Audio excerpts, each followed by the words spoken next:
Fala emergencista, meu nome é Bruno Leite, eu sou médico emergencista e você é muito bem-vindo a mais um Bolos de Emergência.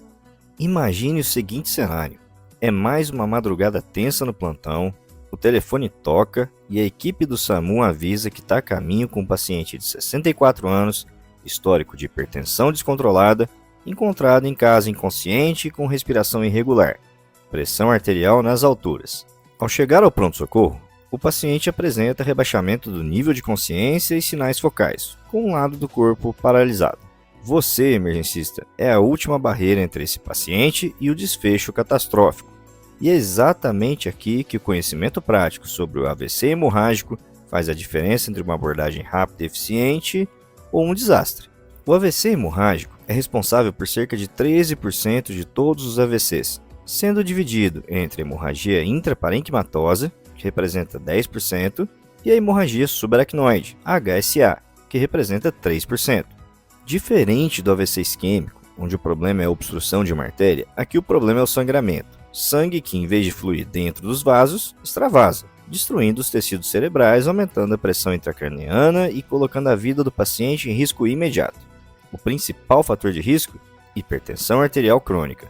Mas não para por aí. Há outras causas que podem colocar um paciente em risco e você precisa conhecê-las. Depois que o sangue, que deveria estar contido nos vasos, escapa para o tecido cerebral, isso gera uma série de problemas em cascata. Compressão do tecido cerebral, aumento da pressão intracraniana, redução de fluxo sanguíneo e, finalmente, a morte neuronal. Você está literalmente diante de um cérebro que está sendo esmagado de dentro para fora. A hipertensão arterial é a grande vilã. O aumento da pressão destrói a parede dos vasos, causando ruptura. Mas a angiopatia amiloide, por exemplo, é muito comum em idosos, onde as proteínas se acumulam nos vasos e os torna mais frágeis. Malformações vasculares, como as famosas MAVs, as coagulopatias, seja por uso de anticoagulantes, trombocitopenia ou doenças hepáticas, e ainda os traumas de crânio. Em pacientes anticoagulados, até uma queda leve pode desencadear um sangramento fatal. Todas essas são possíveis etiologias.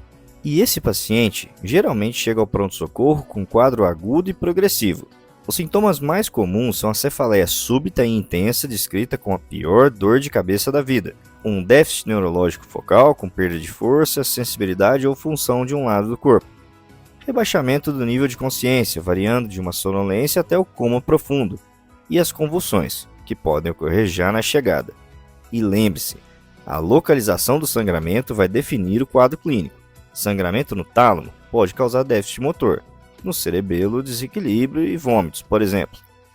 E para o diagnóstico, aqui a tomografia sem contraste é a estrela do show. Ela é rápida, acessível e confiável. Você precisa estar atento aos seguintes pontos: identificar o sangramento, medir o volume. A fórmula prática é A vezes B vezes C dividido por 2. Onde A, B e C são os maiores diâmetros da lesão, e verifique se há desvio de linha média, compressão de estruturas ou hidrocefalia. Mas para estratificar o risco e o prognóstico, o score ICH é seu melhor aliado. E aqui vai um resumo dele, que leva em consideração a escala de Glasgow, o volume da hemorragia, a hemorragia intraventricular, a localização e a idade. Quanto maior o score, maior o risco de mortalidade em 30 dias. Então, quando você vê aquela hemorragia com mais de 30 ml em um paciente de mais de 80 anos, com uma localização infratentorial e intraventricular, péssimo prognóstico. Mas você pode ajudar a melhorar. Como é que eu trato? Primeira coisa, controle pressórico. Mantemos a pressão arterial sistólica entre 140 e 160. Nicardipina é uma ótima escolha inicial e o alvo é evitar a expansão do hematoma. Claro que aqui também é válido o bom e velho Nipride, o nitroprusiato. Devemos ainda reverter as coagulopatias. Se o paciente é usuário de varfarina, o complexo protrombínico e vitamina K tem a sua utilidade. Se usa a heparina, a protamina é o antídoto. Se usa algum inibidor do fator 10A, a rivaroxabana, a pixabana, por exemplo, o andexanet ou carvão ativado podem ser considerados. A dabigatrana exige o uso do idarucizumab, além, é claro, do suporte intensivo, com monitorização contínua, controle glicêmico e normotermia, manutenção de cabeceira elevada a 30 graus e controle das convulsões, caso elas ocorram. A indicação cirúrgica se dá em hematomas com volume superior a 30 ml, com desvio de linha média ou em lesões infratentoriais com compressão do tronco. A avaliação neurocirúrgica é sempre bem-vinda. Em suma, o AVC hemorrágico é uma emergência médica com alta mortalidade. A diferença entre salvar uma vida ou perder um paciente está no seu reconhecimento e manejo precoce. Avalie rapidamente o paciente, estratifique o risco com o score ICH e estabilize o quadro com controle da pressão e reversão das coagulopatias. Lembre-se, o tempo é cérebro. Quanto mais rápido você agir, maiores são as chances de limitar o dano neurológico. E aí, doutores e doutoras, estão prontos para enfrentar o próximo AVC hemorrágico que entrar na sua sala? Porque agora o conhecimento está com vocês.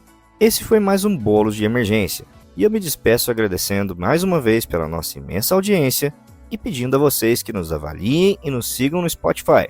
Aquelas 5 estrelas significam muito para que a gente continue, e sempre com a ideia de trazer a medicina baseada em evidência para a emergência de forma boa e rápida.